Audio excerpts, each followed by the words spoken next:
tausiah keempat, tausiah kemisan yang diselenggarakan oleh pengurus besar Ikatan Dokter Indonesia dibantu oleh teman-teman Izidok. Tentu kami atas panitia menyampaikan terima kasih yang sebesar-besarnya kepada Bapak Ketua Umum Pengurus Besar Dr. Daeng M. Fakih dan wabil khusus Al-Mukarram Dr. Agus Taufikur Rahman, spesialis saraf MKes. Terima kasih Ustadz sudah berkenan hadir. Namun konteks hari ini kita dalam konteks tausiah. Dan juga terima kasih juga kepada teman-teman pengurus besar. Ini di screen yang sudah hadir juga ada Wakil Sekjen Pengurus Besar Dr. Adi Patria dan Dr. Umi Sarkiah, serta teman-teman yang hadir melalui link YouTube maupun juga di attendant. Sekali lagi terima kasih. Acara pada sore kali ini merupakan gelaran terakhir tausiah kemisan yang diselenggarakan oleh Pengurus Besar Ikatan Dokter Indonesia, dan hari ini mengambil tema yang sangat spesial, mencapai kemuliaan hakiki. Kami juga berterima kasih kepada teman-teman Izidok yang terus membantu kami Pengurus Besar Ikatan Dokter Indonesia dalam menyelenggarakan kegiatan virtual seminar ini. Sebagai informasi untuk Bapak Ibu sekalian, Izidok merupakan aplikasi rekam medis elektronik berbasis website dengan fitur terlengkap untuk membantu dokter praktek mandiri DPM dalam mengelola operasionalisasi praktek mandirinya. Untuk sejawat-sejawat dapat mencoba aplikasi ini secara free cuma-cuma dengan mengakses izidok.id. Sekali lagi terima kasih kepada sejawat-sejawat yang sudah hadir menyaksikan tausiah gelaran keempat pada minggu keempat bulan Ramadan ini. Untuk video singkat tentang Izidok, silakan ditampilkan. Masihkah Anda menggunakan metode manual untuk praktik mandiri Anda? Semua data pasien, baik administratif maupun rekam medis, dicatat pada kartu atau kertas. Selain membuat sistem pelayanan ribet dan menyulitkan pencarian data, kartu atau kertas data pasien juga rentan rusak, hilang, dan bahkan susah dicari. Kini nggak perlu bingung lagi, sudah ada Izidok. Aplikasi pengelolaan data pasien berbasis website untuk memudahkan operasionalisasi dokter praktik mandiri. Dengan Izidok, Anda dapat input rekam medis elektronik dan menyimpannya secara digital yang didukung diagnosis ICD-10. Mengirim reminder jadwal kunjungan berikutnya kepada pasien secara otomatis dengan bantuan sistem. Dokter juga bisa memilih untuk mengirim ucapan terima kasih dan ulang tahun kepada pasien secara otomatis. Mengatur dan mengelola antrian secara mandiri, termasuk juga mengatur tarif dan layanan. Mempelajari dan memberi estimasi kapan Anda harus melakukan stok ulang. Izidok berbasis SaaS, Software as a Service, yang memungkinkan Anda untuk mengakses Izidok dengan mudah tanpa perlu instalasi. Cukup ketikkan URL izidok.id di browser, Anda bisa mengaksesnya dengan berbagai device dari mana saja dan kapan saja.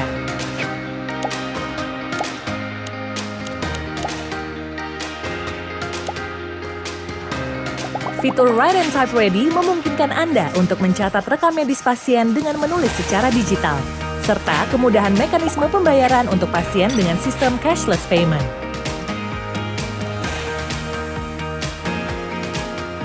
Proses administrasi dokter praktik mandiri menjadi lebih mudah dan efisien dengan Izidok. Izidok, asisten dokter hebat.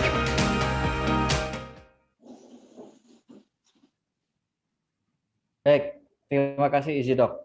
Menginjak pada acara berikutnya, sambutan dari Bapak Ketua Umum PBID, Dr. Daeng M. Fakih. Waktu dan tempat kami persilahkan untuk Dr. Daeng. Silakan Dr. Daeng. Baik, terima kasih Dr. Ferry. Assalamualaikum warahmatullahi wabarakatuh. Waalaikumsalam. Tentunya Kiai Haji Dr. Agus Taufikur Rahman, MKes SPB.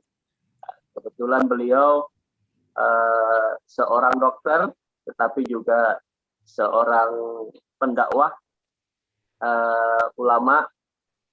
Kebetulan juga beliau, kalau tidak salah, Dr. Agus Ketua MPKU Muhammadiyah. Jadi mudah-mudahan pada sore hari ini, pada tausiah yang keempat, pengurus Besar Ikatan Dokter Indonesia dapat memberikan ilmunya kepada kita semua, baik sebagai kita umat Islam, sebagai Muslim, maupun secara khusus sebagai dokter. Kebetulan kiainya sekarang yang hadir juga seorang dokter, bahkan spesialis saraf.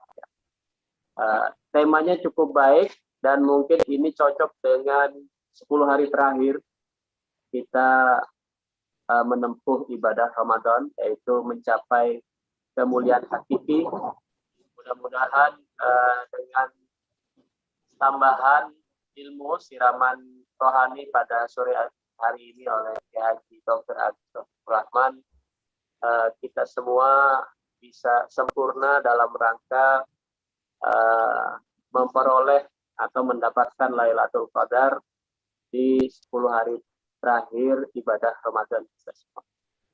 Sekali lagi terima kasih kepada Kiai Haji Dr. Agus Rahman, dan juga saya sampaikan terima kasih juga tidak lupa kepada kawan-kawan Isidok yang sudah membantu secara teknis ya, virtual pelaksanaan tausiah Ramadan Kamisan PBID ini 4 kali. Mudah-mudahan ke depan kegiatan-kegiatan yang lain Isidok tetap setia mensupport kegiatan itu. Mungkin itu yang dapat saya sampaikan. Mudah-mudahan tausiah Kamisan yang keempat ini dapat memberikan manfaat dan barokah bagi kita semua. Billahi taufiq wal hidayah. Assalamualaikum warahmatullahi wabarakatuh. Waalaikumsalam warahmatullahi wabarakatuh. Terima kasih kepada Dr. Daeng yang telah memberikan kata sambutannya. Selanjutnya tibalah kita pada sesi kultum, sesi tausiah yang akan disampaikan oleh Al-Mukarram Ustadz Dr. Agus Taufikur Rahman, spesialis saraf. Kami, pengurus besar Ikatan Indonesia, tentu merasa bangga atas kehadiran Bapak Ustadz, karena ini Pak Ustadz sejatinya berangkatnya ini beberapa tahun yang lalu kan Pak Ustadz mengisi padahal tausiahnya di acara ID Wilayah DKI Jakarta bersama Dr. Slamet kalau tidak salah. Ya, ini kebetulan dan juga beberapa minggu yang lalu yang mengisi tausiah kebetulan temannya Pak Ustadz juga, teman Ustadz Agus, yaitu Pak Amir Syah Tambunan, dan hari ini hadir bersama kita Dr. Agus Taufikur Rahman, yang kebetulan beliau juga selain sibuk sebagai pendakwah, beliau juga masih aktif sebagai akademisi di UII Yogyakarta. Kalau tidak salah sebagai masih kadep Departemen Saraf UII kalau tidak salah. Terima kasih. Dan tema hari ini sangat menarik, yaitu mencapai kemuliaan hakiki. Mungkin tidak panjang lebar, kami beri kesempatan kepada Ustadz Taufikur Rahman. Nanti setelah sesi penyampaian materi, mungkin nanti ada sesi pertanyaan. Silahkan bagi Bapak Ibu yang ingin bertanya, ya, karena mungkin kita akan dibatasi waktu, nanti pertanyaan akan kita pilih. Silakan, kami persilakan kepada Bapak Ustadz Agus Taufikur Rahman. Silakan Pak Ustadz. Assalamualaikum warahmatullahi wabarakatuh. Waalaikumsalam warahmatullahi wabarakatuh. Alhamdulillahi rabbil alamin. Wa bihi nasta'inu ala umuri dunya waddin. Assalatu wassalamu ala asrafil anbiya'i wal mursalin nabiyina wa habibina Muhammadin wa ala alihi wa sahbihi wa man tabi'ahu bi ihsan ila yaumiddin. Yang sama-sama kita hormati Ketua Umum PBID Dr. Daeng M. Fakih. Ini saya kenal beliau sejak mahasiswa, karena beliau ini sejak mahasiswa memang pejuang kemanusiaan melalui jalurnya. Dan saya nggak nyangka ketemu lagi dan beliau di Jakarta, karena dulu saya kenalnya ketika beliau masih di Jawa Timur. Dan seluruh teman-teman PBI yang kami hormati, Pak Senior, Guru Besar yang saya hormati, sejawat yang mengikuti kegiatan ini, juga teman-teman dari ISIDOK tadi yang telah membantu kita untuk kegiatan ini. Terima kasih atas undangan silaturahim siang ini. Saya dikontak Dr. Slamet, kemudian dengan Dr. Ferry. Kebetulan ini kita bisa ketemu di forum ini, yang tadi kaget Dr. Ferry menyampaikan, nanti setelah saya menyampaikan, boleh ada tanya jawab. Nah, ini yang agak berat. Kalau pertanyaan itu bisa, biasanya pertanyaan itu gampang, yang susah itu jawabnya. Oleh karena itu ini, Dr. Dayeng, nanti kita mohon untuk hari ini pertanyaan biar gampang jawabnya dalam bentuk multiple choice ya, jadi biar nanti ngoreksinya juga gampang. Tentunya kalau pertanyaan multiple choice semua gampang. Nah, yang kedua, saya mengajak pertama untuk senyum itu karena memang Rasulullah itu memerintahkan kita ini jangan sumpek. Gitu. Berislam itu kata Rasul, basyiru wala tu'asiru wala tunafiru yasiru wala tu'asiru. Jadi basyiru wala tunafiru, gembirakan, jangan bikin orang itu lari. Jadi kalau orang berislam kok semakin sedih itu jangan-jangan salah dia. Ketika berislam itu semakin gembira, mempelajari Islam itu semakin mencerahkan. Dan Rasul juga pesan yasiru, mudahkan, wa tu'asir, jangan dipersulit. Begitulah harusnya ketika orang berislam itu seperti itu, karena memang makna Islam itu rahmat lil alamin. Kepada kita yang mengamalkannya akan mendapatkan kedamaian, dan kepada orang yang di sekeliling kita, Islam itu akan membawa rahmat. Kehadirannya selalu bermanfaat. Itulah yang kita tahu dari tuntunan Islam itu. Nah, kita akan mulai untuk bersama-sama gitu. Karena ini pertemuan keempat, jadi kita langsung ke bab 4. Kita adalah langsung tentang ibadah. Jadi kemarin dasar-dasar sudah, kalau kita berbicara untuk apa tujuan hidup kita. Kalau dulu kan kita belajar siapa kamu, dari mana, mau kemana, terus sekarang untuk apa. Nah kita ketemu di sini. Jadi kalau ditanya tugas kita di dunia itu apa, jawabnya di Ad-Dzariyat 56 ini. Wa ma khalaqatul jinna wal insa illa liya'budun. Tidaklah aku jadikan jin dan manusia itu kecuali hanya untuk menyembah kepadaku. La ini berarti menafikan yang lain, illa ini.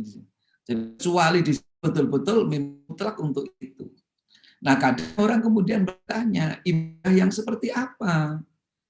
Apa kita itu tidak boleh pergi ke kantor, tidak boleh ngampus, tidak boleh ke rumah sakit, jangan-jangan kita tidak boleh berhibur.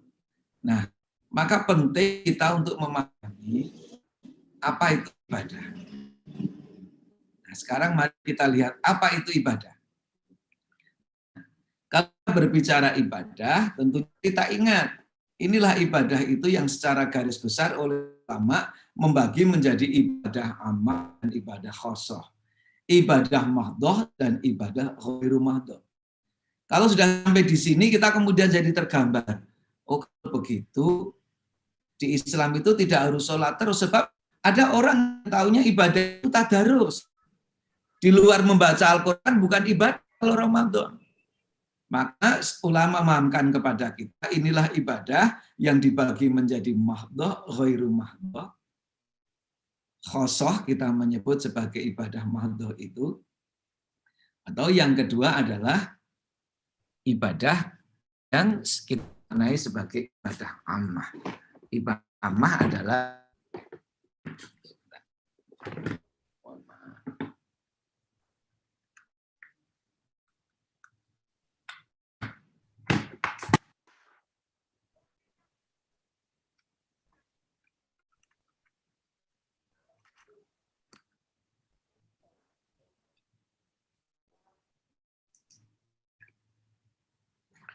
maaf, bukan karena gangguan PLN, karena listrik lokal. Ya. Nah, kembali pada tadi. Jadi inilah ibadah ammah itu. Kalau kita berbicara ibadah mahdhah atau kita sebut sebagai ibadah khosoh, maka di sini yang kita maksud adalah segala yang sudah diatur sejak syarat, rukun, ketentuannya kita tidak boleh berkreasi. Toharoh, sholat, zakat, puasa, haji, begitulah. Jadi prinsipnya iwafikus sunnah.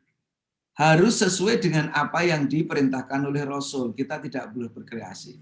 Kalau urusan haji, maka yang kita amalkan, perintah Nabi, khudhu anni manasikakum. Hendaklah kalian menggunakan manasik dariku. Ketika sholat, kita amalkan perintah Nabi, shollu kama ra'aitumuni usolli. Sholatlah kamu sebagaimana kamu melihat aku sholat. Ketika zakat, sudah ada ketentuannya berapa nisabnya. Ini adalah ibadah mahdhah atau ibadah khosoh. Dalam ibadah khosoh ini, maka berlaku sabda Rasul, man amila amalan laisa alaihi amruna fahuwa raddun. Barang siapa melakukan ibadah khosoh, amal soleh, ibadah mahdhah, yang tidak sesuai dengan yang Rasul tuntunkan, fahuwa raddun, maka tertolak. Maka di sini berlaku dalil Nabi, mayuridillahu bi khairan yufaqihu fiddin. Barang siapa yang akan dijadikan baik oleh Allah, Allah mengendaki dia menjadi baik, maka salah satu caranya adalah yufaqihu fiddin. Dia harus mau belajar agamanya itu, belajar Islamnya itu. Maka terima kasih kepada PPID yang memfasilitasi kita untuk mengenal Islam lebih dalam. Kalau di fakultas, saya sering sampaikan ini kepada adik-adik mahasiswa dengan bahasa, adik-adik, kalian gagal menjadi dokter, belum tentu gagal masuk surga. Tapi kalau kalian gagal mengenal agamamu Islam ini dengan baik, yakin kita tidak akan ketemu surga dengan mudah. Kenapa? Karena kita perlu tahu cara sholat yang benar, kita perlu tahu cara toharoh yang benar, dan itu mutlak menjadi kewajiban kita mengerti. Itu ibadah mahdhah. Bagaimana dengan ibadah yang lain? Kalau ibadah khosoh, seperti itu, kita mengamalkan perintah Nabi, mayuridillahu bi khairan yufaqihu fiddin. Kalau ibadah ammah adalah seluruh aktivitas amal soleh yang ditujukan dalam rangka mendekatkan diri kepada Allah sebagai bagian dari amal soleh dengan asas manfaat dan mudarat. Prinsipnya adalah la yukhalifus sunnah, tidak bertentangan dengan prinsip-prinsip ajaran Nabi. Tentang apa? Aktivitas seseorang mukmin itu dalam kegiatan sosial, kegiatan ekonomi, politik, seni, budaya, pendidikan, kesehatan, itu semua bisa menjadi amal soleh ketika dia memposisikan aktivitas itu dengan benar. Jadi, kita bisa melakukan seluruhnya itu untuk aktivitas kita sehari-hari. Bahkan makan seorang mukmin itu bisa menjadi ibadah. Karena itu juga mengamalkan apa yang diperintahkan Allah. Kulu wasrobu mirizkillah. Makan dan minumlah kamu dari rezeki Allah. Bagaimana agar bisa menjadi amal soleh? Syaratnya halalan toyiban. Makanlah yang halal dan yang toyib. Halalun bayinon, halal sudah jelas. Yang haram juga bayinon. Sekarang toyib bagaimana? Toyib Bapak Ibu sejawat ahli gizi lebih ngerti apa itu makna toyib. Dampaknya bagi tubuh seperti apa secara metabolisme kita mempelajari toyib. Artinya bisa menjadi ibadah, bahkan makan minum. Tersenyum bisa menjadi ibadah, bahkan menjadi bagian dari sedekah. Olahraga bisa menjadi ibadah kalau spiritnya untuk menjaga kesehatan. Termasuk bekerja kita sehari-hari adalah ibadah, bagian dari ibadah ammah ini. Maka jangan sampai sebagai seorang beriman kita tidak memahami ini. Bahwa kalau Dokter Ferry ngantor bagian dari ibadah. Sehingga karena ibadah harus dengan kesungguhan. Memenuhi rukun syarat yang harus dipenuhi, tidak boleh leda-lede, seperti itu. Nah, kembali kepada tadi. Kalau ada orang mengatakan, kerjaku adalah ibadahku, betul. Karena kita rata-rata bekerja lebih dari 8 jam sehari. Betapa rugi kalau kita ini tidak menganggap bekerja sebagai ibadah. Bukankah ada hadis Nabi menerangkan bahwa ada dosa yang tidak bisa diampuni hanya dengan sholat dan puasa bagi seorang laki-laki. Tapi dia bisa diampuni dengan bekerja keras untuk mencari nafkah bagi keluarganya. Tanggung jawab itu kalau laki-laki. Bahkan ketika sahabat melihat orang yang bekerja dengan giat dan tangkas, kemudian dia bersama Rasulullah waktu itu, kemudian sahabat itu bilang kepada Nabi, "Ya Rasul, kalau orang bekerja seperti itu termasuk sabilillah, betapa indahnya ya Rasul." Maka Rasul bersabda, "Kalau ia bekerja untuk menghidupi anaknya yang masih kecil, maka ia sabilillah. Kalau ia bekerja untuk membantu orang tuanya yang sudah renta, maka itu pun dia sabilillah. Bahkan kalau dia bekerja untuk dirinya sendiri agar terhindar dari kehinaan meminta-minta, maka dia sabilillah." Itulah indahnya Islam. Maka kalau kita ini bekerja tidak diniati ibadah, rugi. Dan kalau Islam sudah mengatakan bekerja adalah ibadah, tidak menumbuhkan etos kerja yang baik, berarti kurang benar iman kita itu. Suatu ketika ada orang yang tangannya kehitaman. Ditanya oleh Rasul, "Kenapa tanganmu?" Kemudian dia menjawab, "Ya Rasul, tangan saya ini saya pakai untuk mencari nafkah untuk keluarga saya. Bekerja dengan sungguh-sungguh." Maka Rasul kan kemudian memegang tangan itu, bahkan mengangkatnya sambil bilang, "Hadhihi yadun, inilah tangan. Yuhibbullah wa rasuluh, yang sangat dicintai oleh Allah dan Rasulnya. Dan inilah tangan yang tidak akan tersentuh api neraka." Tangan yang dipakai bekerja dengan serius. Sekali lagi, bekerja bagi kita adalah ibadah. Teman-teman pebisnis bahkan sudah bikin kaos seperti ini, Dr. Daeng. Bisnisku adalah ibadahku. Jadi dia menjadikan spirit bisnis itu bagian dari ibadah. Maka tidak mungkin orang bisnis untuk ibadah kok menipu orang, tidak mungkin. Karena menipu, dusta itu akan mengantarkan kepada neraka. Sehingga bisnisnya orang iman itu mesti penuh kejujuran. Oleh karena itu, teman-teman sejawat, mari betul-betul kita bangun paradigma insan kesehatan ini. Bahwa ketika kita bekerja di rumah sakit, bukanlah sekedar mempraktekkan profesi dan kompetensi masing-masing, bukan itu. Tetapi ketika kita bekerja di rumah sakit adalah ibadah sekaligus dakwah dan sebagai ungkapan rasa syukur kita kepada Allah diberi profesi semulia ini. Nah, oleh karena itu jangan sampai kehilangan spiritualitas ketika kita melakukan aktivitas kita sehari-hari. Bahkan kalau urusan kita itu urusan menyelamatkan manusia, diajak bersama-sama mengatasi pandemi ini, maka itu urusannya adalah menyelamatkan manusia. Janji Allah di surah Al-Maidah ini berlaku. Waman ahyaha faka'annama ahyan nasa jami'ah. Barang siapa menyelamatkan satu kehidupan, memelihara satu kehidupan, maka baginya seperti memelihara seluruh kehidupan. Oleh karena itu, mari bersyukur kita berada di jalur mulia ini. Dan jangan sampai profesi mulia ini terkotori karena kita tidak sungguh-sungguh menjalaninya sebagai bagian dari ibadah kita. Inilah pertama yang kami sampaikan. Jadi mari seluruh perjalanan hidup kita ini kita jadikan sebagai bagian dari ibadah. Karena memang itu tujuan Allah menciptakan kita. Termasuk kalau sebagian kita di akhir Ramadan ini, ada yang merasa nyesal jadi dokter, nggak bisa cuti, nggak bisa ikut iktikaf. Inilah sabda Rasul yang memberi kebahagiaan kepada kita. Kan Rasul pernah ditanya oleh sahabat, amal apa yang dicintai? Kemudian Rasul menjawab, manusia yang paling baik itu khairun nas, yang paling dicintai oleh Allah siapa dia? Anfahum linnas, yang paling banyak memberi kepada sesamanya, memberi manfaat kepada sesamanya. Dan amal yang paling dicintai Allah seperti apa disebutkan? Amal yang paling dicintai Allah adalah memberi kebahagiaan kepada sesama muslim, menolong penderitaannya, mengangkat kesusahannya, kemudian membayar utangnya, memberi makan ketika dia kelaparan.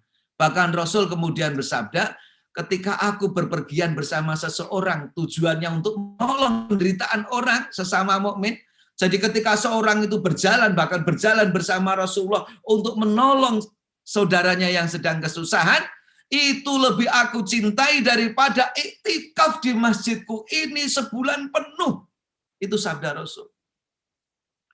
Jadi kalau kita para dokter tidak bisa iktikaf secara penuh bersama saudara-saudara kita karena ada panggilan sebut operasi, ada ANC yang harus kita kawal, ada rumah sakit yang harus kita pimpin, niati ini. Sehingga nilai kita itu begitu mulia. Kecuali kalau selama ini yang mendrive kita untuk berbuat mengamalkan profesi dokter ini hanya karena materi. Betapa rendahnya diri kita itu. Jadi harus kita isi dengan sebaik mungkin ini. Insya Allah bisa kita jalani Ramadan tetap dengan baik sekalipun kita masih harus menjalani tugas menolong pasien-pasien yang menjadi tanggung jawab kita. Jadi jangan merasa menyesal. Allah sudah memberi jalan kemuliaan selama Ramadan ini kepada kita. Mari kita jadikan bagian dari menjalani profesi ini sebagai ibadah. Nah, sejawat yang saya hormati, ini Ramadan sepertiga sudah kelewat sepertiga. Jadi sepertiga akhir sudah kelewat sepertiga. Tinggal berapa hari lagi? 6 hari lagi.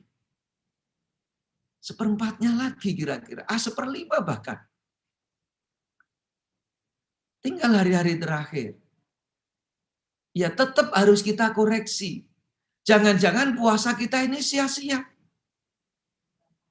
Kalau kemarin masih belum betul, ada saat untuk menutup agar semakin baik. Rasul pernah bersabda, rubba sha'imin laisa lahu min siyamihi ilal ju'i wal atos. Berapa banyak orang yang berpuasa, ia tidak mendapatkan apa-apa dari puasanya itu kecuali hanya lapar dan dahaga. Betapa ruginya orang yang seperti ini.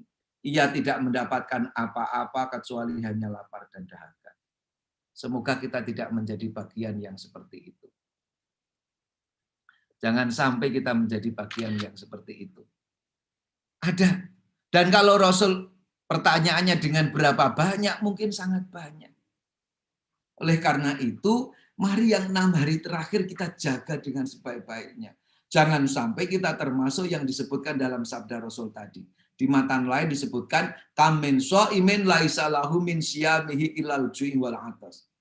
Jangan sampai kita menjadi bagian yang sia-sia dalam puasa itu. Saya sering menyampaikan ini di pengajian. Profesor Dr. Quraisy Shihab mengingatkan di antara 2 makna Ramadan, salah satunya adalah dimaknai sebagai mengasah. Artinya, Ramadan itu menjadikan batin seseorang itu semakin baik. Maka kalau selama Ramadan dia tidak semakin baik, jangan-jangan salah dia menjalani Ramadan, memaknai Ramadan itu. Diasah betul agar betul-betul menjadi pribadi mutaqin. Sehingga Ramadan bagi orang yang benar dijadikan sebagai perjalanan menuju takwa. Inilah takwa yang oleh Allah disebut di dalam Al-Quran semulia-mulia kelompok. Inna akramakum indallahi atqakum. Sebagai kelompok yang paling mulia adalah yang paling baik takwanya. Kalau begitu, ketika puasa kita benar, maka ini yang terjadi. Semakin hari Ramadan itu dilewati, semakin banyak malam-malam Ramadan dijalani, semakin banyak hari-hari puasa ia kerjakan, maka ketaatannya semakin baik. Bukan malah semakin futur. Kalau semakin banyak Ramadan kita lewati, kemudian kita semakin futur, berarti kita tidak tepat, kurang benar dalam puasa. Oleh karena itu, penting ini kita introspeksi. Apakah betul Ramadan kita ini betul-betul sudah mengasah kita sehingga semakin tajam, semakin peka terhadap panggilan ibadah, panggilan beramal soleh, panggilan Allah. Kalau di suasana Ramadan, di mana Rasul menyebut wasuffidatis syayatin, setan-setan pada dibelenggu, kok kita futur? Bisa kita bayangkan nanti setelah Ramadan seperti apa malasnya kita. Di saat setan dibelenggu saja kita malas seperti ini. Di saat pahala dilipat gandakan aja kita malas seperti ini. Apalagi nanti akhir Ramadan. Maka penting ini kita untuk koreksi diri terus. Harus kita jadikan Ramadan ini jalan menuju perubahan yang hakiki. Perubahan yang hakiki. Bukan balik lagi. Bukan balik lagi. Karena sering ditanya seperti ini. Ini pertanyaan menarik itu. Kamu sudah beridul fitri? Iya. Sudah beli baju? Kemarin kan geger itu. Beberapa pasar luar biasa itu. Kadang orang kemudian muncul meme. Waduh Pak, gimana kita ini di masjid suruh protokol kesehatan, di perbelanjaan kok kayak gini. Atau kita di masjid nggak usah pakai masker juga saja. Kita sampaikan, berarti yang tertib itu tinggal orang Islam di tempat ibadah dan tempat pendidikan. Janganlah kita ikut-ikutan tidak tertib. Tetaplah berada di jalur kebenaran. Tapi kembali kepada tadi, orang itu banyak keliru. Mempersiapkan akhir Ramadan yang dipikirkan adalah saya mau berpakaian apa. Padahal sudah disampaikan ini bukan hadis, bukan dari Al-Quran, tapi ini kata ahli hikmah. Dia menyampaikan laisal aid liman labisa lahu jadid. Bukanlah aid itu milik mereka yang bajunya serba baru dan indah, bukan itu. Dan dulu ada lagunya Dr. Ferry waktu kecil itu. Baju baru, alhamdulillah, dipakai di hari raya. Tapi ada tambahannya, tidak baru, tak apa-apa. Tetapi memang Rasul mengajarkan, suruh memakai pakaian yang terbaik. Tetapi sekali lagi, bukan itu yang menang. Yang bukan yang berpakaian bagus itu, bukan itu yang menang. Tetapi siapa yang menang? Kata ahli hikmah, mereka yang menang sesungguhnya, yang berhari raya sesungguhnya itu adalah mereka yang taqwahu yazid, takwanya itu bertambah. Ta'atuhu yazid, taatnya itu bertambah. Maka kalau kita belum bertambah, ya jangan-jangan kita keliru. Kalau begitu kita tidak boleh beli, Dr. Ferry. Ya nggak usah beli, wong sudah ada yang ngasih, kan begitu. Bukan begitu. Kalau memang kita tetapi sekali lagi jangan sampai kita sibuk ngurusi yang tidak urgen sampai lupa yang urgen. Dan kalau perubahan itu hakiki, selesai Ramadan pun harusnya tidak balik lagi. Ini pertanyaannya kan seperti ini. Apakah kita ini Muslim kalau Ramadan saja? Ini katanya dari ketika orang itu nonton acara TV ini, Dr. Ferry. Banyak orang itu tiba-tiba di TV itu tiba-tiba mendadak Islam. Tiba-tiba mendadak Islam dah seperti itu. Tapi begitu selesai Ramadan, wassalam. Balik lagi. Balik lagi. Ada yang ketika Ramadan itu karena tahu bahwa kalau tidak jujur, dusta itu merusak pahala puasa. Itu saya itu punya komunitas senior tenis itu. Itu kalau di luar Ramadan kadang berebut out masuk itu sampai ramai sekali. Out apa masuk? Yang sana bilang out. Kita bilang lagi out apa out? Out. Out apa angel disaut gitu. Itu sampai bertengkar. Bahkan ada yang sampai berhenti permainan. Tapi begitu Ramadan, apa dia bilang? Out apa masuk?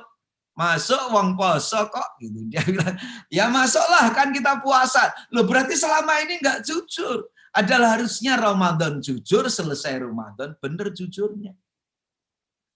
Kalau berajal dari ilmu tasawuf itu prosesnya kan tahalli, tahalli, tajalli. Kita memulai dengan banyak mohon ampun, kita keluarkan, kita buang seluruh yang tidak baik dari diri kita. Terus kemudian kita apakan? Kita isi dengan yang baik-baik. Terus tajalli, barulah kita akan meningkat menuju pribadi mutakin itu. Kita selalu mohon kepada Allah, Allahumma innaka afuun tuhibbul afwa fa'fu anni. Terus begitu. Kita mohon ampun. Tapi kalau selesai Ramadan berbuat lagi, kurang benar dari sisi kemenangan yang hakiki tadi. Maka sekali lagi, mari kita jadikan Ramadan itu sebagai momentum kemenangan yang sesungguhnya, kemuliaan yang sesungguhnya menjadi pribadi mutakin. Rasul pun pesannya seperti ini, ittaqillaha haitsuma kunta. Bertakwalah kamu dimanapun kamu berada, dimanapun dan kapanpun. Bukan hanya Ramadan habis itu takwanya hilang, tidak. Tapi harus ittaqillaha haitsuma kunta. Bertakwalah kamu dimanapun dan kapanpun. Jadi sekali lagi, orang yang menang selesai Ramadan takwanya masih terus terjaga. Itu sesungguhnya. Nah, kalau kita bertanya tentang kemenangan yang hakiki, kemuliaan yang hakiki itu seperti apa? Kalau kita berbicara kemenangan yang besar, di dalam Al-Quran disebutkan seperti ini. Kemenangan yang hakiki adalah seorang yang meraih surganya Allah dan terbebas dari azab neraka. Kenapa begitu? Karena di situ disebutkan dzalikal fauzul kabir. Inilah kemenangan yang besar itu, kemenangan yang hakiki itu. Maka ketika Ramadan itu mengantarkan kita mendapatkan ampunan Allah, kemudian mendapatkan surganya Allah, itulah sesungguhnya kita menang, terbebas dari masalah. Terbebas dari masalah. Kan dalilnya begini. Wasari'u ila maghfiratin min rabbikum wa jannah. Wa jannatin 'arduha as-samawati wal ardh u'iddat lil muttaqin. Kemudian dijelaskan di ayat yang lain bahwa yang dijanjikan ampunan dan surganya Allah itu adalah mereka-mereka yang bertakwa. Jadi sekali lagi, sesungguhnya kemenangan itu kalau kita bisa mendapatkan surganya Allah dan ampunan Allah. Oleh karena itu mari kita jaga betul ini. Suatu ketika Profesor Dr. Kiai Haji Yunar Ilyas, Allahu Yarham, yang dulu pernah menjadi Wakil Ketua Umum Majelis Ulama Indonesia bercerita. Kedatangan tamu ulama dari Timur Tengah dari Mesir. Ulama ini pernah dipenjara kurang lebih 25 tahun. Siapa nama ulama ini? Ulama ini dari namanya menurut orang Mesir itu agak aneh. Karena nama ulama ini adalah Syekh Nawaitu. Nah, namanya Syekh Nawaitu. Kalau Nawaitu Dr. Ferry itu artinya aku berniat. Niat ingsun kalau orang Jawa. Maka Syekh Nawaitu itu kemudian namanya dianggap kok agak lucu namanya itu. Ternyata orang Indonesia pun begitu mendengar namanya Syekh Nawaitu juga agak kaget. Nama kok Nawaitu ya, aku berniat. Apa kata Syekh Nawaitu itu? Beliau berkata kira-kira begini. Muskilatuna wahidah. Masalah kita itu hanya satu. Muskilatuna wahidah. Masalah kita itu hanya satu. Terus ditanya sama Prof. Yunahar. Apa itu? Syekh Nawaitu jawab. Kalau kita nanti tidak bisa masuk surganya Allah. Itu masalah kita. Bagi saya di penjara 25 tahun, maafi muskilah, tidak masalah. Yang penting saya bisa masuk surganya Allah. Kira-kira begitu. Maka bagi kita, bagaimana kita betul-betul menjadi orang dengan kemuliaan sejati karena mendapatkan ampunan Allah dan surganya Allah. Terbebas dari api neraka. Kalau ditanya apakah kita ini makhluk yang steril dari dosa? Tidak. Bahkan kalau saja Allah itu mau membuka aib-aib kita, bisa jadi orang itu sudah tidak ada yang hormat sama kita. Karena kita ini masih segudang kekurangan bahkan dosa. Bukankah ketika kita sendirian bahkan menjadikan setan itu sebagai teman kita? Maka ada orang menulis di kaosnya, janganlah kalian menghujat setan dengan terang-terangan, padahal kamu sendiri menjadikan ia teman ketika sedang kesunyian. Banyak orang yang sedang sendirian kemudian lupa menjadikan setan sebagai temannya. Allah yang maha kasih, Allah yang maha sayang kepada kita, melindungi aib-aib kita. Jangan sampai kita terlambat bertobat sampai aib itu dibuka oleh Allah. Dan yang menjadi penghuni surga, itu bukan orang yang tidak pernah berbuat dosa. Karena setelah Rasulullah wafat, tidak ada lagi yang punya sifat maksum. Semua kita al-insanu makhalul khoto'i wa nisyan. Tetapi bagaimana kita segera mendapatkan ampunan Allah? Perintah ini wasari'u. Segera. Jangan ditunda. Segera jangan sampai ditunda. Oleh karena itu, mari menjadi pribadi mutakin ini. Yang ayat berikutnya kemudian menjelaskan sebagian ciri orang mutakin itu adalah alladzina yunfikuna fisarra'i wadh-dharra wal kadhiminal ghaidha wal 'afina 'anil nas wallahu yuhibbul muhsinin. Kalau diambil 4 pokok, siapa orang mutakin di ayat ini? Dia yang kepeduliannya tinggi, senang menolong dalam keadaan lapang maupun sempit. Dia yang tidak mudah marah, dia pandai mengendalikan emosinya. Dia yang suka berbuat kebajikan kepada sesama manusia. Dan dia yang suka memberi maaf. Ini orang yang menang sesungguhnya. Dia dalam kemuliaan gitu. Nah, oleh karena itu, mari kita atur baik. Jangan sampai kemudian kita tidak menjadi bagian ini. Ramadan, Rasulullah mengajarkan kita untuk semakin banyak sedekah. Semakin banyak sedekah. Di luar Ramadan, Rasulullah sedekahnya sudah banyak. Tapi selama Ramadan, Rasul mengajarkan untuk banyak bersedekah. Bagi kita orang Islam, riwayat Tirmidzi, sedekah itu menghapus dosa sebagaimana air memadamkan api. Inilah sedekah yang dilakukan oleh orang Islam. Dan di hadis yang sangat masyhur, idza mata banu adam in qata'a amaluhu illa min talatin. Jika anak Adam itu sudah wafat, maka seluruh amalnya akan terputus, tidak ada lagi pahala yang bisa mengalir. Kecuali mereka yang ketika masih hidup memiliki sedekah jariah, au ilmin yuntanfa'u bih, waladin sholihin yad'ulah. Dia yang rajin sedekah, dia yang ilmunya senantiasa dipakai untuk memberi manfaat kepada orang banyak, dan dia yang memiliki anak soleh yang karena solehnya rajin mendoakan. Doa anak-anak yang soleh. Sedekah kita seberapa? Jangan sampai kita itu tahu bahwa kematian itu pasti adanya, tapi lupa mempersiapkan investasi ini. Banyak kita ini, Dr. Ferry, mempersiapkan investasi pensiun. Banyak. Sekian banyak orang bercerita punya pengalaman, setelah pensiun rekeningnya masih gendut, tetapi dia sudah tidak bisa menikmati rekening itu. Bagaimana mau makan saja dia sudah harus dibatasi. Lihat orang makan sate, dia bingung. Aduh, nggak boleh itu protein tinggi. Loh kenapa? Yang satu lagi bilang, mau makan gulai, nggak berani lagi. Asam aurat katanya gitu. Sudah repot, minum manis pun. Jadi rekeningnya pun tidak bisa dinikmati, padahal dia persiapannya luar biasa. Alasannya untuk kenikmatan, untuk kehidupan dunia dibela-belain betul, tapi lupa untuk kehidupan yang hakiki.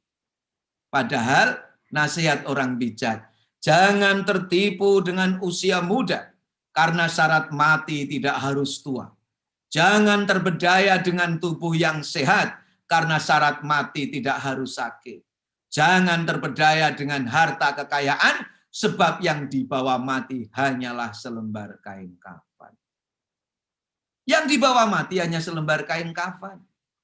Maka mati sudah pasti, bekal apakah sudah disiapkan. Ada orang yang diberi anugerah harta kekayaan yang luar biasa oleh Allah. Tapi dia dibicarakan sama ponaannya, saya bilang aja begitu, ini kisah hikmah. Udah, Pak D itu sudah nggak suka lagi dengan harta dunia ya Bude. Loh kenapa?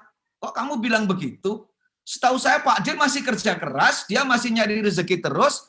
Ya tapi kalau ada orang minta kok Pak D terus nyah-nyoh begitu. Nyah-nyoh gimana? Itu kemarin ada panitia remaja masjid datang, kasihnya banyak. Ada orang miskin datang, kasihnya banyak. Tetangga mau minta uang untuk bayar SPP anaknya, dikasih juga. Kayaknya Pak D ini sudah nggak pengen ya harta dunia.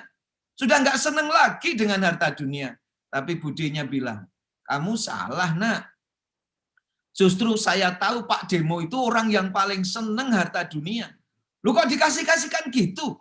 Saking senengnya nak, Pak Demo itu tidak ingin mati pun memisahkan hartanya dia. Tapi Pak D itu juga sadar, nggak bisa dibawa sendiri harta itu. Pak D ngerti harta itu akan ketemu di akhirat kalau dititipkan ke panti asuhan, rumah yatim, orang miskin, membayari orang sakit. Pak D sadar itu. Maka Pak Demo itu rajin sedekah karena Pak D sadar itulah yang menolong untuk hidup yang kekal nanti. Nah, teman sejawat yang saya hormati, ini kenyataan umat Islam. Ini kenyataan umat Islam. Kemiskinan itu masih nyata.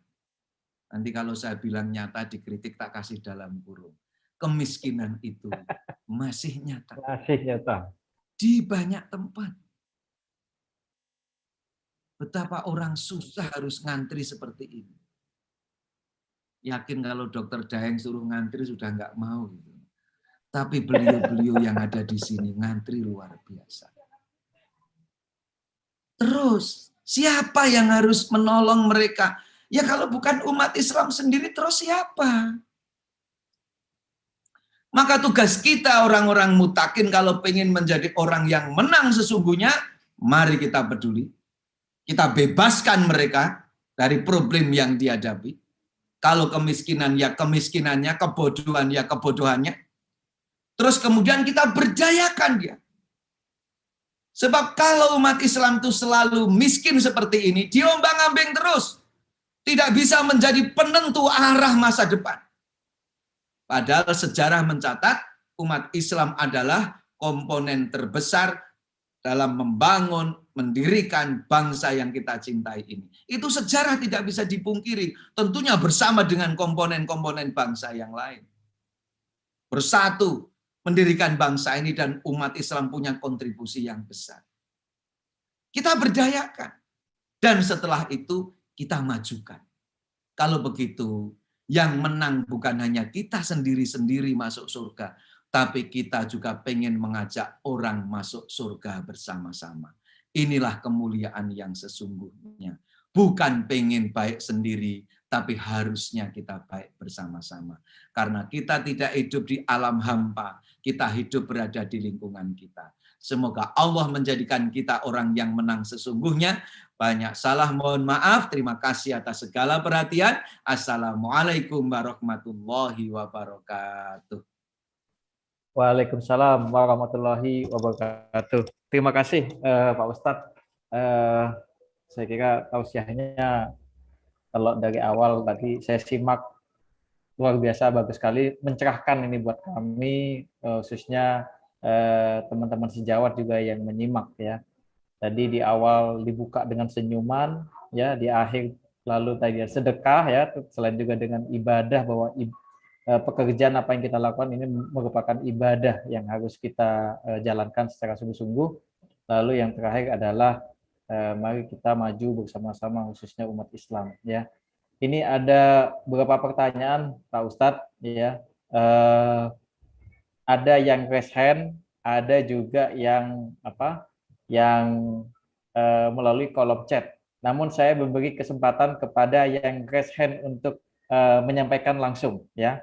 Ada Ibu Nunik, mungkin Dokter Nunik, dan satu lagi Dokter Muhammad Ani Ashari. Silahkan untuk Dokter Nunik terlebih dahulu mungkin ya untuk berbicara. Silahkan. Tolong dibantu. Dokter Nunik dan Dokter siapa itu Muhammad Ani Ashari. Silakan, Dokter Nunik.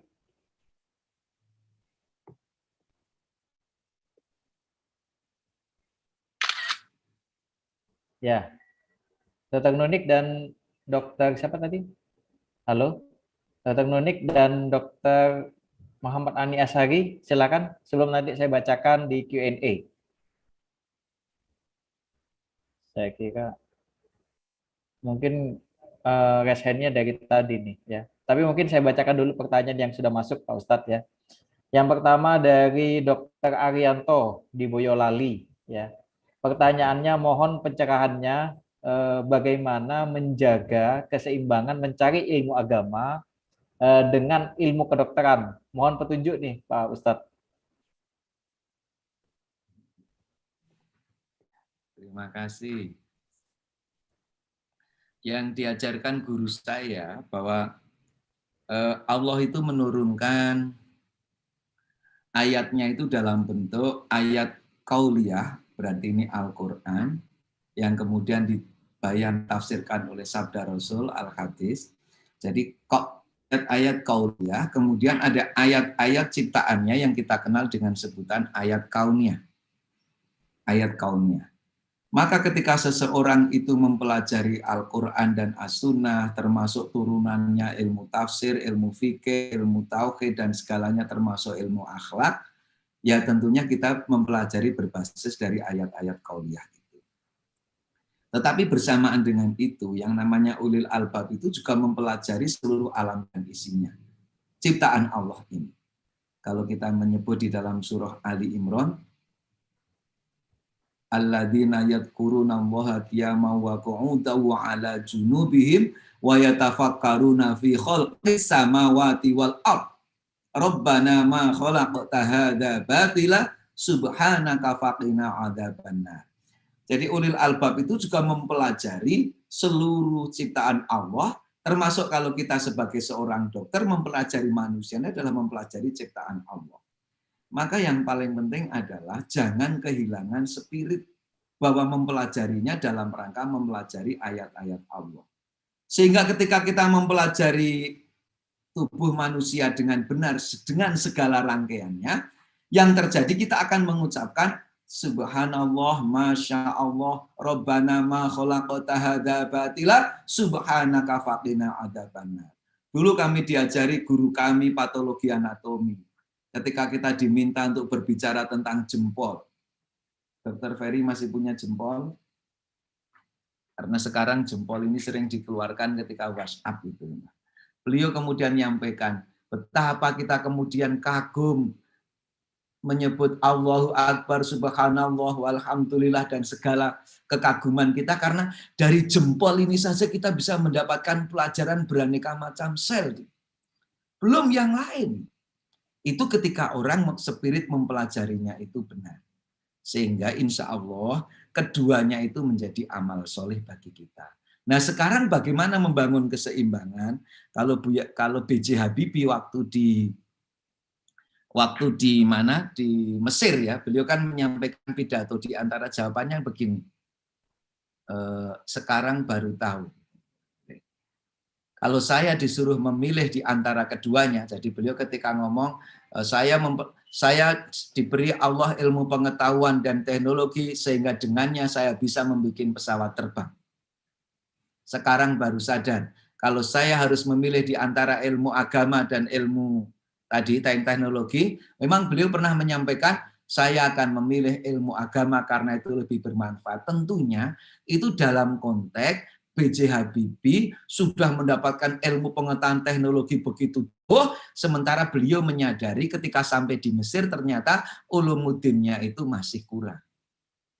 Sehingga beliau merasa harus mengejar ketertinggalannya itu.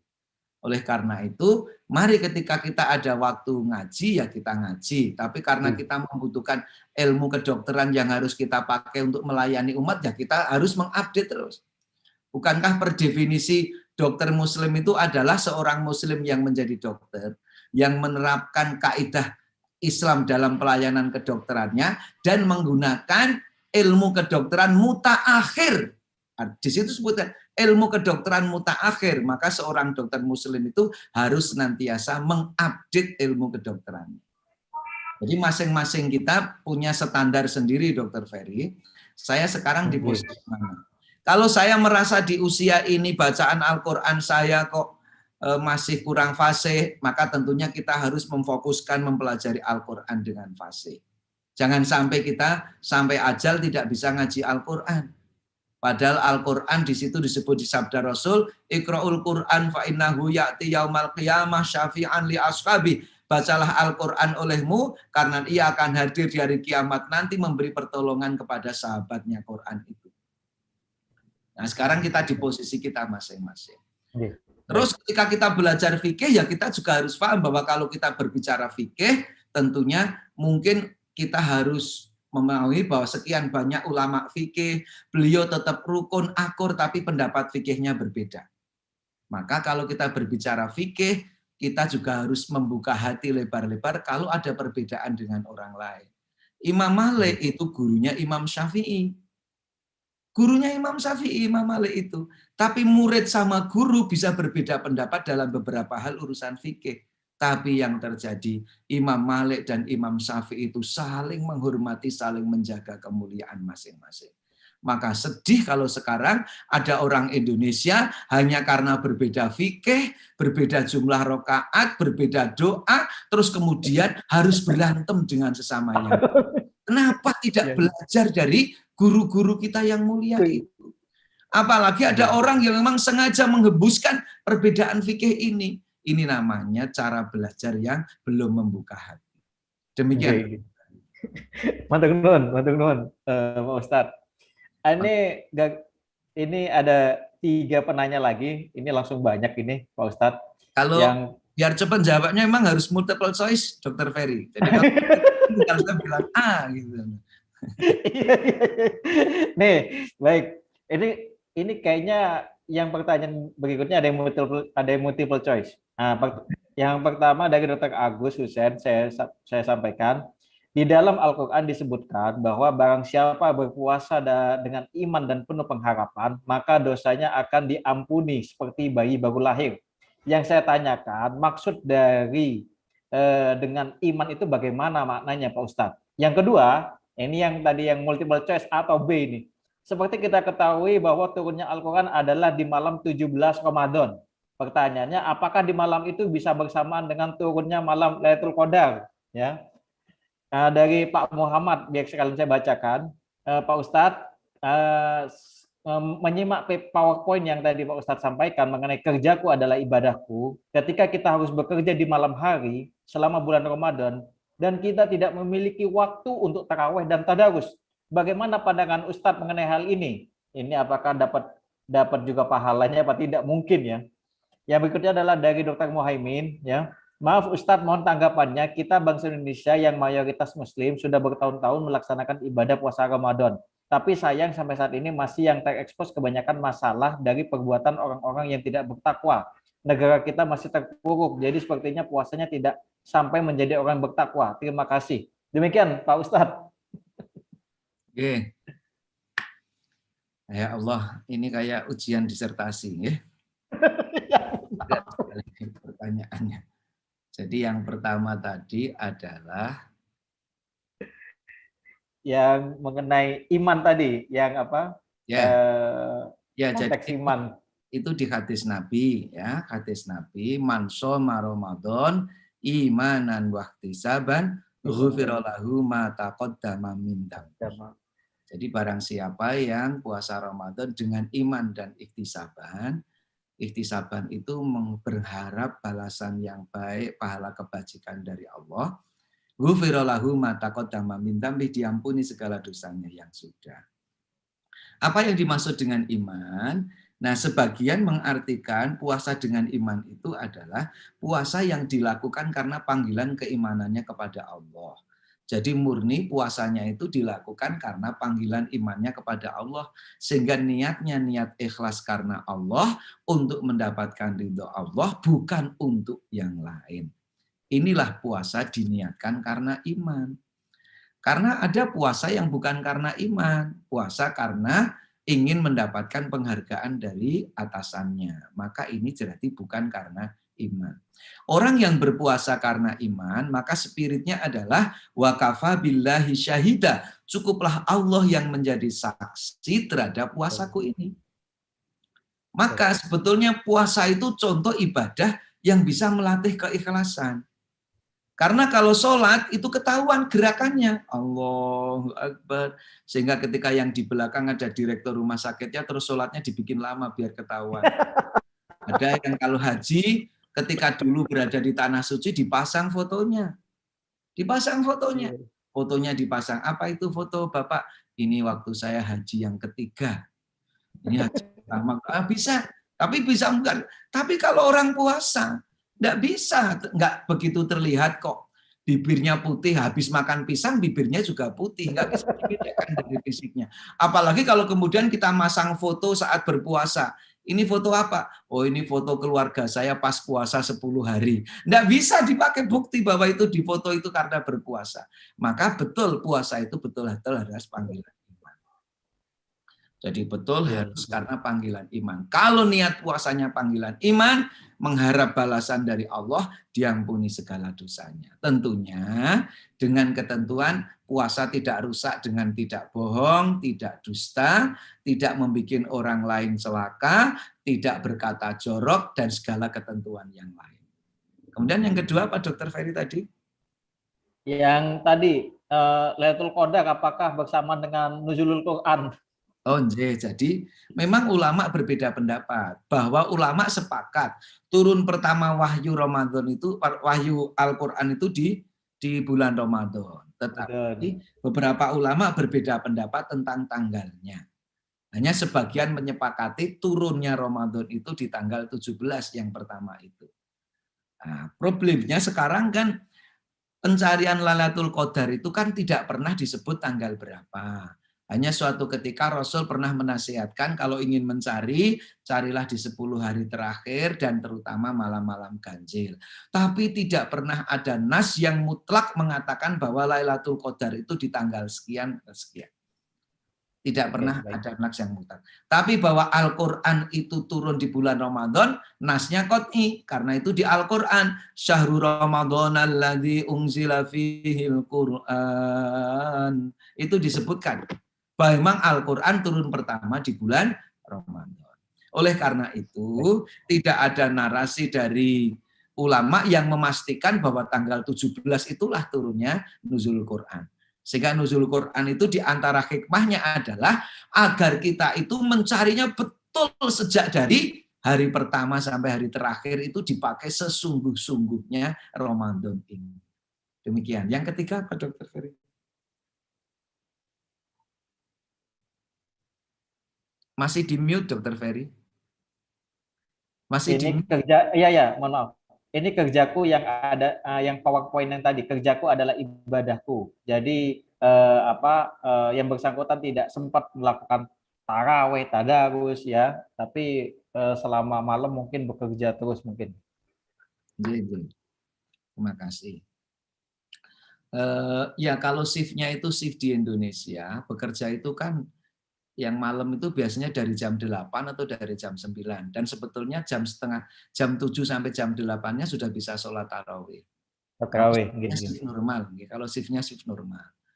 Terus yang kedua, kalau memang betul-betul tidak ada dan kondisinya memang memaksa seperti tadi, misalkan kasusnya adalah operasi besar yang sampai menghabiskan waktu 8 jam.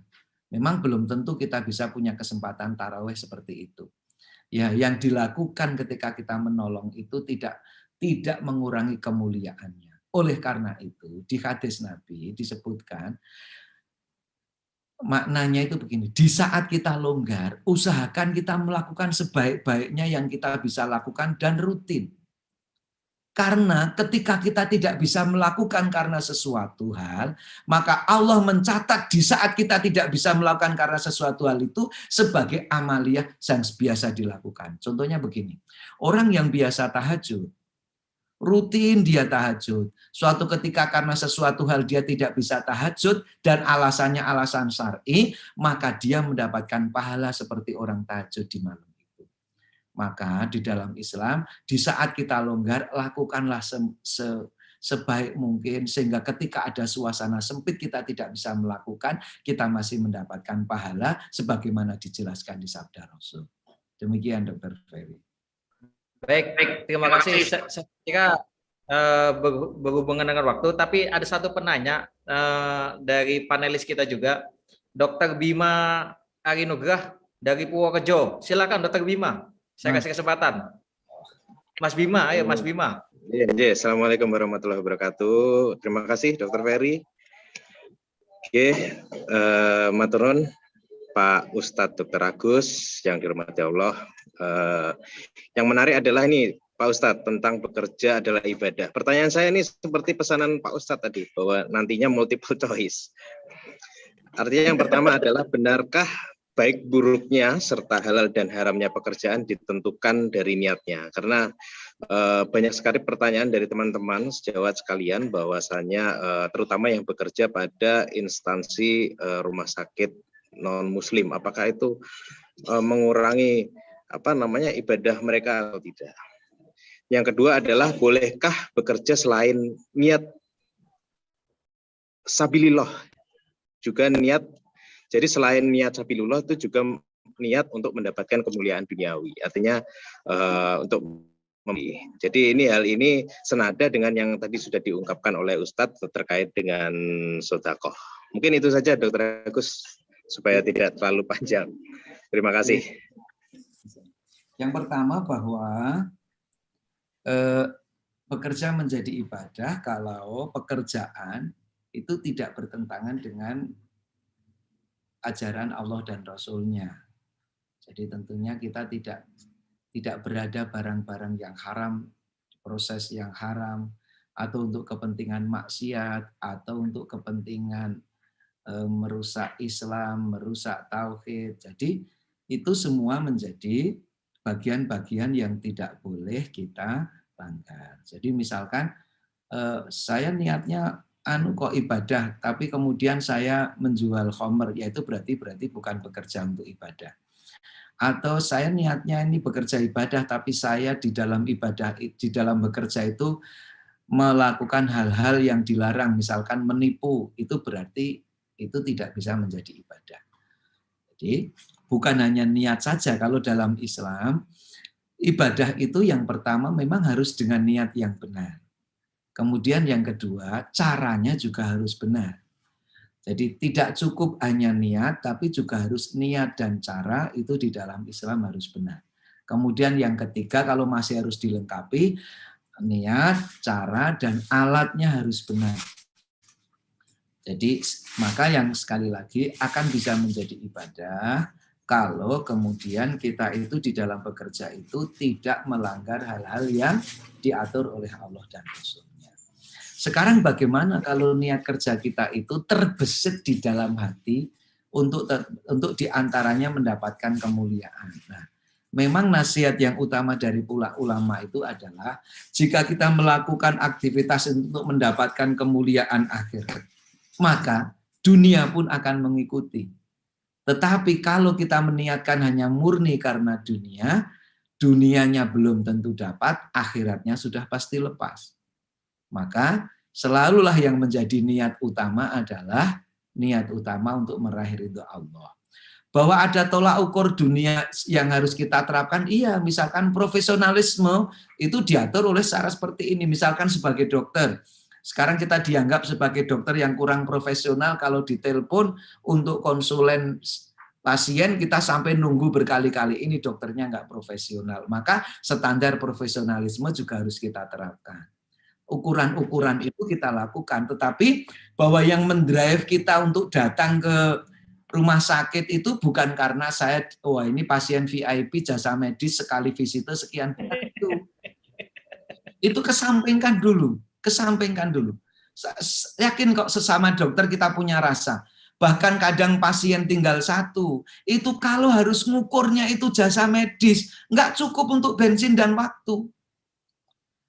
Tetapi yang menenteramkan itu ketika kita mendapatkan cerita dari penunggu pasien, alhamdulillah dok, Bapak sudah bisa duduk.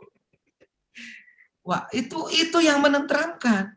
Dan itu tidak bisa dinilai dengan jumlah rupiah itu. Maka sekarang ini kan kalau orang mengukur indeks kesejahteraan itu kan kemudian digeser menjadi indeks kebahagiaan, bukan hanya dari take home pay. Nah disitulah yang menjadikan kita kemudian meletakkan pekerjaan itu jadi enak. Kalau bukan karena panggilan Allah saya harus menolong saudara yang membutuhkan saya datang, ngapain visite pasien 2 dengan jarak perjalanan 45 kilo ditempuh dalam waktu sekian lama, tapi karena ditunggu di sana dan ini ibadah mulia. Apalagi kalau bagi seorang dokter itu visite mau mengamalkan seperti besuk orang saudara yang sakit. Kan orang yang menengok saudaranya yang sakit itu kan seperti Nikmati. jannah di dalam taman surga. Sehingga yang terjadi capek ya capek, tetapi indah. Percayalah itu. Kami sangat yakin itu bahwa rezeki itu tidak sama dengan jumlah rupiah. Tidak sama. Tapi bahwa rupiah itu bagian dari rezeki, iya. Tapi tidak selamanya itu diselesaikan dengan rupiah yang kita miliki. Nah inilah yang kita jaga. Jadi tidak apa-apa Dokter Bima, nyari uang yang banyak itu bagus. Tetapi sekali lagi bukan itu tujuan kita. Sebab ada yang keliru terus kalau begitu saya nggak usah nyari uang. Loh justru kalau kita baca di dalam Al-Quran, banyak perintah untuk menolong itu kalau kita punya. Maka bagus kita mencari rezeki, tapi bukan untuk konsumsi, tapi untuk nolong yang lain. Agar umat Islam itu tidak disepelekan. Carilah sebanyak-banyaknya yang halal, dan salurkan sebanyak-banyaknya di jalan Allah yang diridhoi. Termasuk untuk keluarga, untuk kita itu kan bagian dari yang diizinkan oleh Rasulullah. Sebab ada yang sudah tidak mau menikmati sama sekali. Ada. Ya, kita tetap, maka kalau dalam Al-Quran kan, wabtaghi fima atakallahu darul akhirata wala tansa nasibaka minad dunya. Kamu cari kehidupan akhirat tapi juga jangan lupakan kondisimu di dunia. Saya setuju Dokter Bima, nggih tetap boleh kaya, angsal. Jadi Dokter Bima jadi mau maju Bupati Purworejo toh ini butuh dana nih.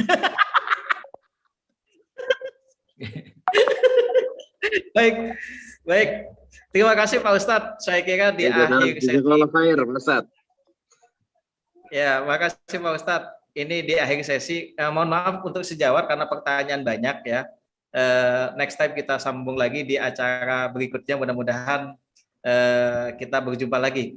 Izin Pak Ustadz di sesi terakhir ini kiranya Pak Ustadz Agus untuk memimpin doa ya kan, mudah-mudahan penuh keberkahan buat kita semua. Apalagi kita memasuki 10 hari terakhir. Silakan Pak Ustadz. Bismillah. Monggo sareng-sareng kita berdoa kepada Allah. Bismillahirrahmanirrahim.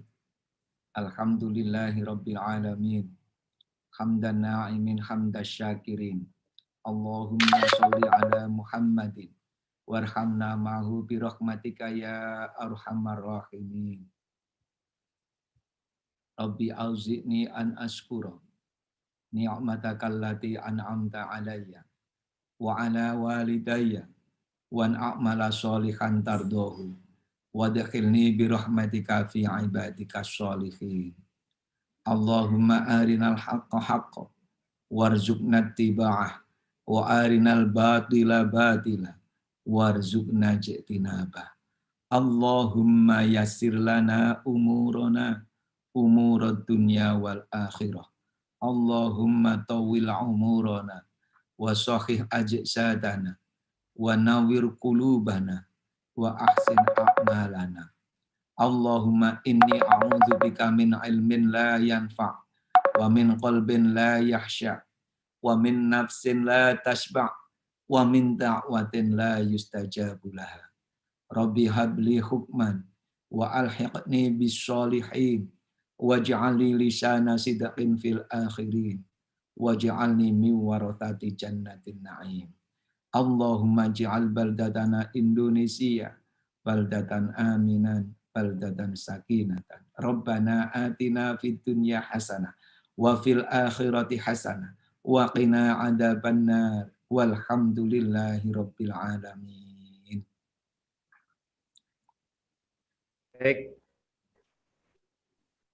Baik, terima kasih Pak Ustadz. Mudah-mudahan tausiah pada sore kali ini menjadi nilai ibadah buat kita semuanya, penuh keberkahan dan juga merupakan sebagai amal jariah untuk kita ke depannya. Sekali lagi terima kasih dari saya sebagai moderator mengucapkan terima kasih kepada teman-teman, Ketua Umum, Bapak Ustadz, dan sejawat sekalian, Bapak Ibu sekalian yang telah hadir. Mudah-mudahan kita senantiasa dalam lindungan Allah.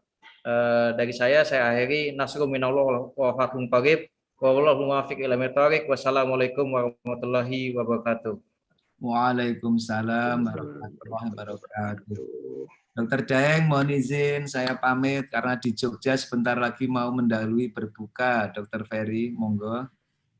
Iya. Terima kasih, Dokter Agus. Terima kasih banyak. Sama-sama. Assalamualaikum. Salam. Salam.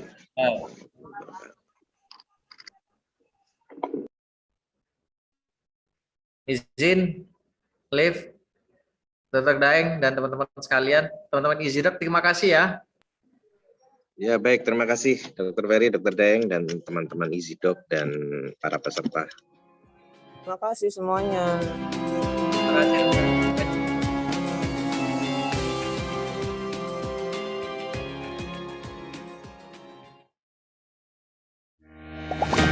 Masihkah Anda menggunakan metode manual untuk praktik mandiri Anda? Semua data pasien, baik administratif maupun rekam medis, dicatat pada kartu atau kertas. Selain membuat sistem pelayanan ribet dan menyulitkan pencarian data, kartu atau kertas data pasien juga rentan rusak, hilang, dan bahkan susah dicari. Kini nggak perlu bingung lagi, sudah ada EasyDoc. Aplikasi pengelolaan data pasien berbasis website untuk memudahkan operasionalisasi dokter praktik mandiri. Dengan EasyDoc, Anda dapat input rekam medis elektronik dan menyimpannya secara digital yang didukung diagnosis ICD-10. Mengirim reminder jadwal kunjungan berikutnya kepada pasien secara otomatis dengan bantuan sistem. Dokter juga bisa memilih untuk mengirim ucapan terima kasih dan ulang tahun kepada pasien secara otomatis. Mengatur dan mengelola antrian secara mandiri, termasuk juga mengatur tarif dan layanan. Mempelajari dan memberi estimasi kapan Anda harus melakukan stok ulang. EasyDoc berbasis SaaS, Software as a Service, yang memungkinkan Anda untuk mengakses EasyDoc dengan mudah tanpa perlu instalasi. Cukup ketikkan URL easydoc.id di browser, Anda bisa mengaksesnya dengan berbagai device dari mana saja dan kapan saja.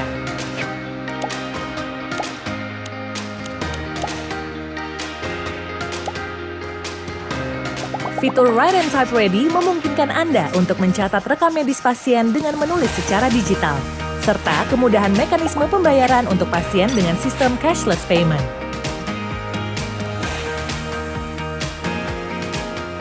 Proses administrasi dokter praktik mandiri menjadi lebih mudah dan efisien dengan EasyDoc. EasyDoc, asisten dokter hebat. Masihkah Anda menggunakan metode manual untuk praktik mandiri Anda? Semua data pasien, baik administratif maupun rekam medis, dicatat pada kartu atau kertas. Selain membuat sistem pelayanan ribet dan menyulitkan pencarian data, kartu atau kertas data pasien juga rentan rusak, hilang, dan bahkan susah dicari. Kini nggak perlu bingung lagi, sudah ada EasyDoc. Aplikasi pengelolaan data pasien berbasis website untuk memudahkan operasionalisasi dokter praktik mandiri. Dengan EasyDoc, Anda dapat input rekam medis elektronik dan menyimpannya secara digital yang didukung diagnosis ICD-10. Mengirim reminder jadwal kunjungan berikutnya kepada pasien secara otomatis dengan bantuan sistem. Dokter juga bisa memilih untuk mengirim ucapan terima kasih dan ulang tahun kepada pasien secara otomatis. Mengatur dan mengelola antrian secara mandiri, termasuk juga mengatur tarif dan layanan. Mempelajari dan memberi estimasi kapan Anda harus melakukan stok ulang. EasyDoc berbasis SaaS, Software as a Service, yang memungkinkan Anda untuk mengakses EasyDoc dengan mudah tanpa perlu instalasi.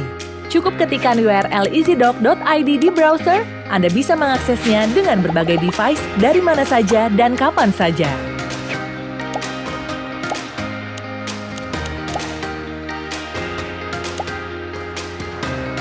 Fitur Write and Type Ready memungkinkan Anda untuk mencatat rekam medis pasien dengan menulis secara digital, serta kemudahan mekanisme pembayaran untuk pasien dengan sistem cashless payment.